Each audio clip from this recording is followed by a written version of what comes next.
जय Shri Krishna everyone, welcome back to my channel. Friends, आज के इस वीडियो में हम ऊप छठ के बारे में जानेंगे। ऊप छठ का व्रत कब है और किसको ये व्रत करना चाहिए, और अगर व्रत कर लिया है तो उद्यापन कब करना है, सुहागिन महिलाएं उद्यापन कब करें, अगर कुंवारी कन्या ने व्रत किया है तो इसका उद्यापन कैसे किया जाता है। बहुत सारी जानकारी आपको इसी वीडियो में मिलेगी, इसलिए आप वीडियो को एंड तक जरूर देखें। फ्रेंड्स, ऊप छठ का व्रत भाद्रपद महीने के कृष्ण पक्ष की षष्ठी तिथि को किया जाता है। ऊप छठ को चंदन षष्ठी, चानन छठ, चंद्र छठ के नाम से भी जाना जाता है। विवाहिता और कुंवारी कन्याएं व्रत रखती हैं। तो आइए सबसे पहले पूजा विधि के बारे में जान लेते हैं। सूर्यास्त के बाद नहाने के बाद तैयार होकर पूजन किया जाता है। इसके लिए एक लकड़ी के पाटे पर जल का कलश रखे, उस पे रोली और सातिया बनाकर 7 बिंदियां लगाकर एक गिलास में गेहूं रखकर दक्षिणा रखे, हाथ में गेहूं के 7 दाने लेकर कहानी सुनी जाती है। कहानी सुनने के बाद जल कलश तथा गेहूं उठाकर रख दिया जाता है। थोड़ी देर बाद चंद्रमा को अर्घ्य देकर जो गिलास में गेहूं रखा है और दक्षिणा रखी है वो ब्राह्मणी को दे दी जाती है। चंद्रमा के उदय के पश्चात जल का एक कलश लेकर चंद्रमा को अर्घ्य दिया जाता है, व्रत को खोला जाता है और पारण किया जाता है। फ्रेंड्स, ऊप छठ का उद्यापन कुंवारी लड़कियां भी करती हैं और सुहागिन महिलाएं भी करती हैं। कुंवारी लड़कियां उद्यापन कर रही हैं तो हमें 6 लड़की को न्योता देना है और 1 साक्य को।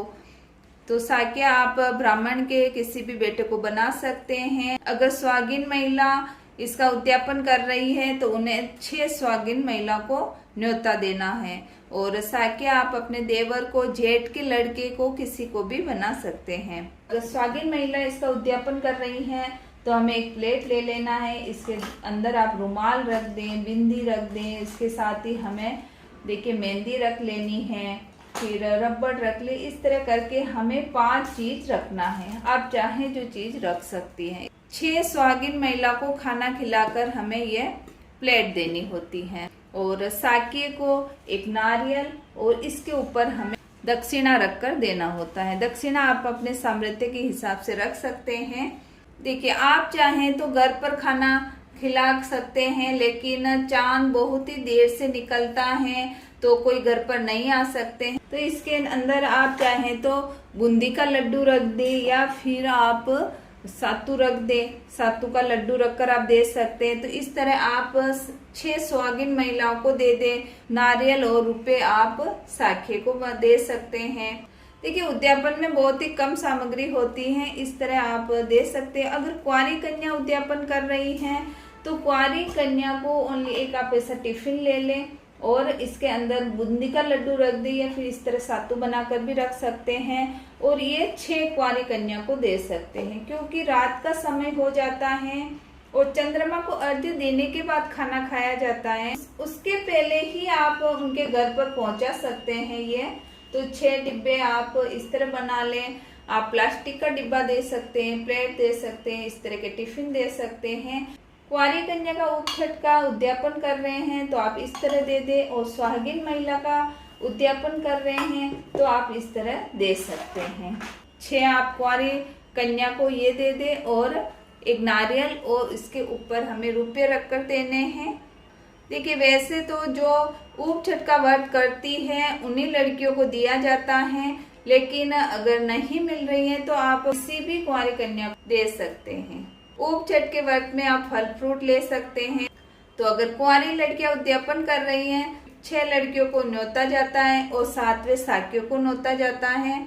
और अगर शादीशुदा महिला कर रही हैं तो 6 ही सुहागिन महिला को आप न्योता दे दे और 1 साक्य को न्योतना होता है। सुहागिन महिलाओं को आप ये दे दे और कन्या को आप इस तरह टिफिन में लड्डू या सातू रखकर दे सकते हैं।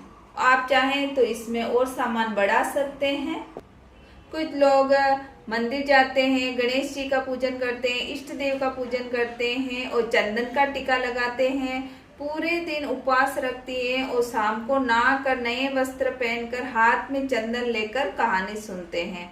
उसके बाद पानी नहीं पीते हैं और बैठते भी नहीं हैं। जब तक चांद नहीं दिखता है, चांद के दर्शन नहीं हो जाए, तब तक हमें बैठना नहीं है। नहीं तो व्रत टूट जाता है। रोली, चंदन, अक्षत, फूल चढ़ाकर चंद्रमा की पूजा करें, चांद को अर्घ दें। एक ही जगह खड़े होकर हमें चांद को अर्घ देना है और परिक्रमा करनी है। और अपने रिवाज के अनुसार अगर आपके वहाँ नमक खाया जाता है तो आप नमक खाएं, और नमक नहीं खाया जाता है खाने में तो आप नमक न लें। उद्यापन कब किया जाता है? तो आप एक व्रत करके भी इसका उद्यापन कर सकते हैं। 2, 4, 5, 7 व्रत करके भी आप उद्यापन कर सकते हैं। तीसरे और 8वें व्रत में उद्यापन नहीं किया जाता है, ये कठिन व्रत होता है। तो पीरियड्स के समय में जो स्त्री मंदिर में, किचन में अनजाने हाथ लगा देती हैं, तो इसी की भूल के चलते अगर आप ऊप छठ का व्रत करते हैं तो आप इस पाप के भागी नहीं बनते हैं। इस व्रत से पाप खत्म हो जाते हैं। अगर ऊप छठ का व्रत करते हैं और इसका उद्यापन करना चाहते हैं तो बहुत ही सरल उद्यापन है, तो आप इस तरह कर सकते हैं।